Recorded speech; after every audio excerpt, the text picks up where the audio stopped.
नमस्कार। आकाशवाणी जयपुर अजमेर से प्रस्तुत हैं प्रादेशिक समाचार।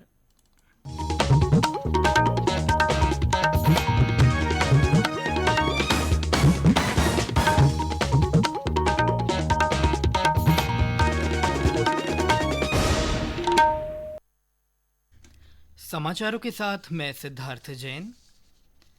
मुख्यमंत्री अशोक गहलोत आज करौली जिले के दौरे पर हैं। वे यहां बारिश से पैदा हुए हालात का जायजा लेने के लिए मंडरायल चंबल नदी से सटे कई बाढ़ग्रस्त गांवों का हवाई सर्वेक्षण कर रहे हैं।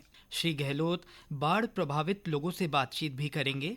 इससे पहले मुख्यमंत्री कोटा, बूंदी, बारा और झालावाड़ तथा धौलपुर क्षेत्रों का दौरा कर चुके हैं। प्रधानमंत्री नरेंद्र मोदी आज से गुजरात के 2 दिन के दौरे पर रहेंगे। इस दौरान श्री मोदी अहमदाबाद, गांधीनगर और कच्छ में अनेक परियोजनाओं का उद्घाटन करेंगे। दौरे के पहले दिन आज प्रधानमंत्री अहमदाबाद में साबरमती रिवर फ्रंट पर आयोजित खादी उत्सव में जनसभा को संबोधित करेंगे। इसी स्थान से प्रधानमंत्री आज अहमदाबाद शहर में साबरमती नदी पर पैदल यात्रियों के लिए अटल सेतु का भी उद्घाटन करेंगे। न्यायमूर्ति उदय उमेश ललित को आज भारत के प्रधान न्यायाधीश के पद की शपथ दिलाई गई। राष्ट्रपति द्रौपदी मुर्मू ने राष्ट्रपति भवन में आयोजित समारोह में उन्हें देश के 49वें प्रधान न्यायाधीश के रूप में शपथ दिलाई। न्यायमूर्ति यूयू ललित ने न्यायमूर्ति एन.वी. रमना का स्थान लिया है। इस अवसर पर उपराष्ट्रपति जगदीप धनखड़, प्रधानमंत्री नरेंद्र मोदी और अन्य केंद्रीय मंत्री उपस्थित रहे। न्यायमूर्ति यूयू ललित का कार्यकाल इस वर्ष 8 नवंबर तक रहेगा।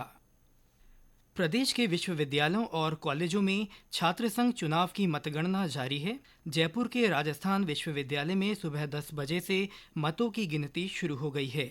दोपहर बाद यहां परिणाम आने की संभावना है। अन्य जिलों में चल रही मतगणना के बाद परिणाम आना शुरू हो गए हैं। शांतिपूर्ण मतगणना करवाने के लिए विश्वविद्यालय और पुलिस प्रशासन ने सुरक्षा के व्यापक इंतजाम किए हैं। विश्वविद्यालय अनुदान आयोग यूजीसी ने 21 विश्वविद्यालयों को फर्जी घोषित किया है। यूजीसी ने कहा है कि 21 संस्थान बिना यूजीसी की मान्यता के चलाए जा रहे हैं। यूजीसी ने यह सलाह भी दी है कि छात्रों को सचेत रहना चाहिए क्योंकि इन संस्थानों को डिग्री देने का कोई अधिकार नहीं है। यूजीसी ने कहा है कि इन फर्जी विश्वविद्यालयों में से सबसे ज़्यादा 8 दिल्ली में जबकि 3 उत्तर प्रदेश में चल रहे हैं। उन्होंने कहा कि शेष 10 फर्जी विश्वविद्यालय कर्नाटक, महाराष्ट्र, केरल, पश्चिम बंगाल, उड़ीसा, पुदुचेरी और आंध्र प्रदेश में सक्रिय हैं। खेल मंत्री अनुराग ठाकुर ने अखिल भारतीय फुटबॉल महासंघ का निलंबन समाप्त करने के फीफा के निर्णय पर प्रसन्नता व्यक्त की है। श्री ठाकुर ने इसे सभी फुटबॉल प्रेमियों की जीत बताया। उन्होंने कहा कि फीफा अंडर 17 महिला विश्व कप 2022 का आयोजन अक्टूबर में भारत में करवाया जाएगा। श्री ठाकुर ने ओलंपिक चैंपियन नीरज चोपड़ा को डायमंड लीग प्रतियोगिता जीतने पर बधाई दी है। उन्होंने ट्वीट कर कहा है कि नीरज ये उपलब्धि हासिल करने वाले असाधारण एथलीटों में से एक हैं। भाला फेंक स्पर्धा में नीरज चोपड़ा ने लुसाने लेग प्रतियोगिता जीतकर इतिहास रच दिया। उदयपुर के राठौड़ा का गोड़ा की पुलिया से नदी में बहे एक दंपत्ति के शव बरामद हो गए हैं। नागरिक सुरक्षा विभाग और एनडीआरएफ के प्रयासों से आज सुबह पति के शव को निकाल लिया गया, जबकि पत्नी का शव शुक्रवार को बरामद कर लिया गया था।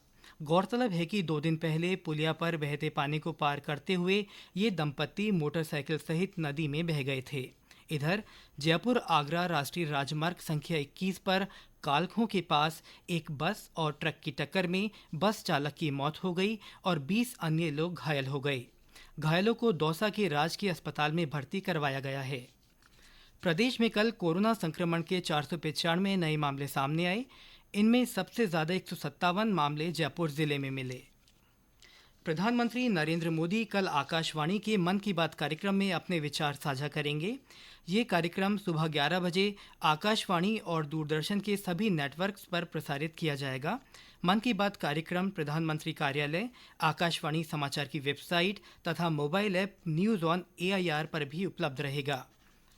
इसी के साथ प्रादेशिक समाचार बुलेटिन समाप्त हुआ। नमस्कार।